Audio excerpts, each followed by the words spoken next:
متابعي الأعزاء، أهلا وسهلا بكم معي. نقول خلصت القرنقشة وبدت زحمة ثانية غير زحمة الصباح في نهار رمضان. بدت زحمة الشوارع والأسواق عشان التجهيزات للعيد، وبتبدأ أعداد المصلين في المساجد صلاة التراويح بتناقص بسبب أن الناس يروحوا الأسواق علشان يخلصوا تجهيزات أولادهم وتجهيزاتهم للعيد. الحلو في الموضوع أن في ناس من المناطق تجي للعاصمة وللمدن الكبرى علشان يتسوقوا بسبب توفر الخيارات المختلفة وأيضا انخفاض الأسعار. نلاحظ أن هذه الفترة كلها تجهيزات، وتختلف تجهيزات ما قبل رمضان الآن عن التجهيزات اللي كانت قديما، ونتحدث عن هذا الشيء في حلقات السابقة اللي تتناول الحديث عن المرأة العمانية قديما في حلقات مسقط القديمة، حيث كانت المرأة بمساعدة قريباتها وجاراتها تقوم بتجهيز البهارات الخاصة برمضان والبهارات الخاصة بالعيد، حيث كانت كل امرأة تحضر نوع من أنواع البهارات ويقوموا بطحن هذه البهارات ودقها وتجهيزها لاستخدام في رمضان وفي العيد، حيث كانوا يحضروا كميات كبيرة وبعد ما يخلصوا شغل عليها يتقاسموها وكل واحدة تاخذ جزء الخاص فيها. أما خلال هذه الفترة فتقوم كل امرأة بشراء البهارات الخاصة بها الجاهزة من الأسواق. بعدها تجي فترة تجهيز لاحتفالية القرنقشو أو القرقيعان أو القرقاعون على حسب تسمية هذه المناسبة في كل بلد خليجي. تقوم السيدات الأمهات بالأخص تجهيز الحلويات والمكسرات للأطفال كل على حسب مقدرته، بالإضافة لتجهيز الملابس الخاصة بهذه المناسبة. وقديما طبعا كانوا الأطفال يخرجوا لهذه المناسبة بملابسهم العادية. بعدها تبدأ مرحلة تجهيز وشراء احتياجات مستلزمات الأسر لأغراض العيد من ملابس وغيرها، فتحضر العوائل من مناطق مختلفة للعاصمة والمدن الكبرى، مما يتسبب في زيادة الازدحام المروري في الأسواق وفي الشوارع، لأن الاختيارات في العاصمة في الأسواق العاصمة والمدن تكون الخيارات مختلفة والأسعار منخفضة.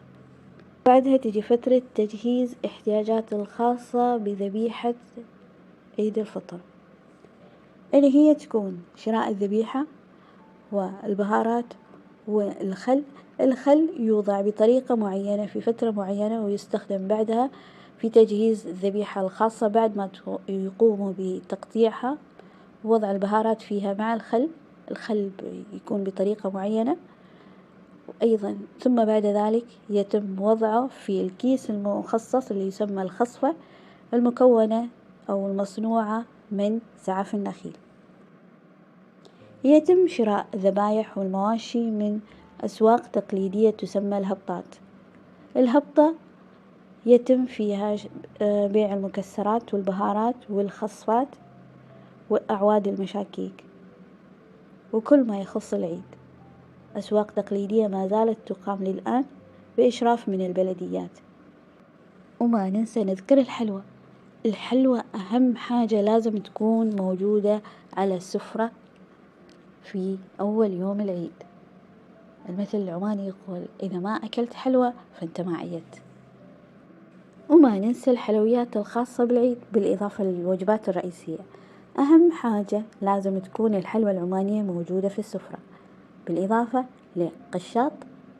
قشاط سمسم، قشاط نارجيل، قشاط حلاوة، وحلوى نارجيل وهي حلوى بجوز الهند، وحلوى الماهو اللي حلوى بالحليب المركز، بالإضافة للحلويات الخاصة بكل بيت بكل أسرة بكل منطقة. أيضا لازم في أول يوم لازم في كل بيت عرسية، والعرسية هي رز مهروس بالدجاج أو باللحم. وما ننسى اللحم المقلي أو المحمس اللي يكون لحم مع كبدة وكلاوي. وتختلف عادات الأسر والمناطق، كل أسرة وكل منطقة تختلف عن الثانية. في أسر ما تذبح في عيد الفطر وتذبح في عيد الأضحى على حسب المنطقة. وفي أسر تذبح، في أسر تسوي وجبتها الرئيسية عرسية اللي هو العيش المهروس، وفي أسر وجبتها الرئيسية تكون هريس، في أسر تكون وجبتها الرئيسية قبولي أو مكبوس على حسب مسمياتها في كل أسرة.